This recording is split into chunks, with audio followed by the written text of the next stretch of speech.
if I get the opportunity to run a government, there will be no corruption because there will be no money to steal.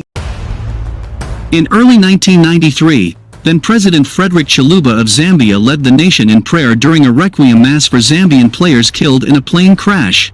O God of Abraham, God of Isaac, and God of Jacob, God of those that fear you. The moving prayer earned Chiluba glory beyond the borders. He was seen as a godly leader who would lead Zambia to prosperity by inculcating integrity in leadership. Little did Zambians know that Chiluba was a hypocrite and a corrupt thug who hid behind religion and spirituality to smartly execute plunder of national resources. Upon exiting office in 2002, he was in 2003 charged alongside senior officials in his government, with 168 counts with the theft of over $40 million.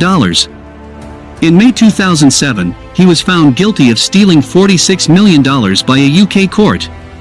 In May 2008, the Zambian government announced that it had recovered nearly $60 million in money and assets allegedly stolen during Chiluba's presidency. Chiluba's wife Regina was arrested in 2006 for allegedly receiving stolen money and property from Chiluba during his reign.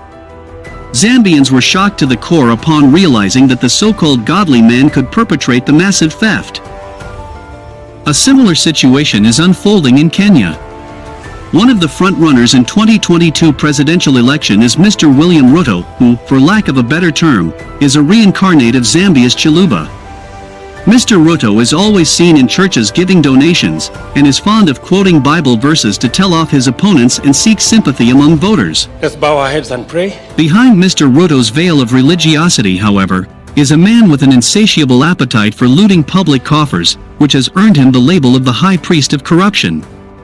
Some of the scandals he is linked to are the Maze scandal, Westin Hotel land theft, and RR and Kimwera Dam scandal. He is also accused of perpetrating violence against the Kikuyus in 2007, which saw women and children burned alive inside a church in Eldoret. Like Chiluba, Mr. Ruto is praying in the public to conceal his stealing. One can only hope that Kenyans can see through this hypocrisy.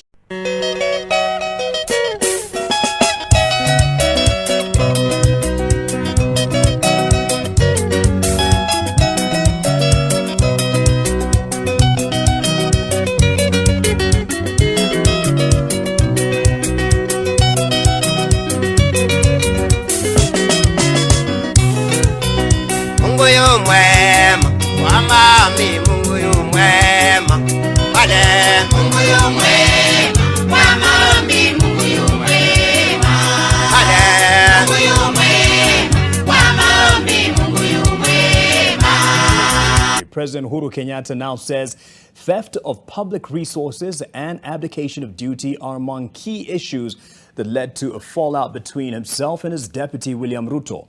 According to President Uhuru, his deputy would have his hand in the cookie jar and sanitize the loot in church.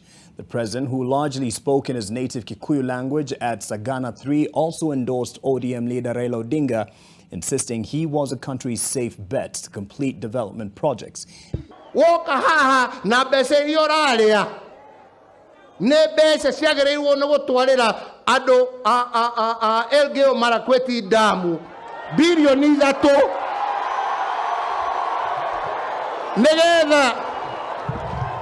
negetha ciana cia Ngai inyue maaĩ negetha ciana cia Ngai ihote kurima neguo ciekirwo muhuko wa mundu woka koroga makanitha ati ndakunengera milioni 2 oke haha tuinagire hallelujah.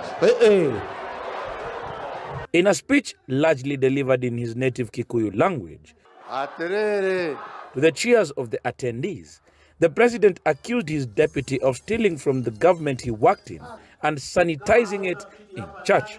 Kama woigana riakwa thithineire handu ha milioni yetwo handu ha milioni etigathinetie mundu na haki yake ya maica bururi uyu tutigakwaraniria maheni.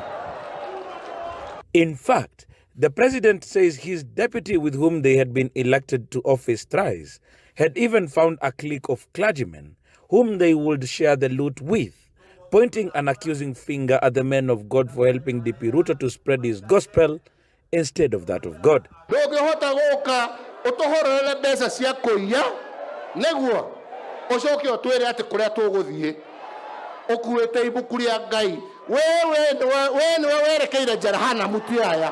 In a no-holds-barred speech that had the head of state try to catch his breath severally, given the mode of delivery, insisted this came from his heart, asking the electorate, especially those in Mount Kenya, to be wary of DP Ruto.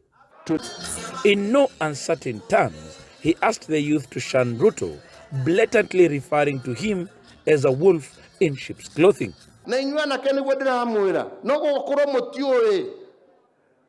No ne mukamenya muthenya umwe twaga gwika maundu maria magirire na inyu atongoria mutigetigire anake aya ni ciana citu ni andu aitu mereima. In addressing the attendees, the president traces his fallout with his deputy to the handshake era, where he explicitly says he had involved Ruto every step of the way only for him to bolt out. Hata nikisema mimi nafanya kazi na ndugu yangu Raila Odinga, mimi sifanyi kazi kwa sababu nataka yeye awe rais. Mimi nafanya kazi na yeye kwa sababu nataka pamoja tuunde amani ya taifa la Kenya.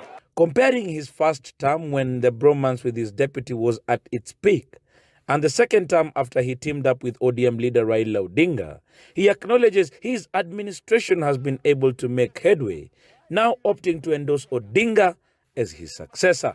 Kibaki adigeire ni economy ya trilioni 5 neguo omothe uria nganengera thirikari ngamo na newe ucio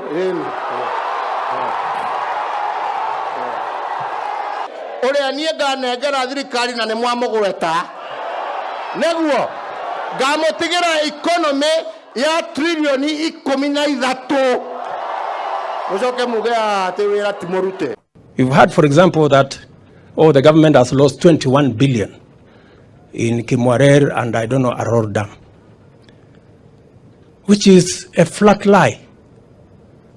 The money in question is about 7 billion. Mheshimiwa SK Mashaya Jona mpira anapatia oparanya na mpira anapatia natembea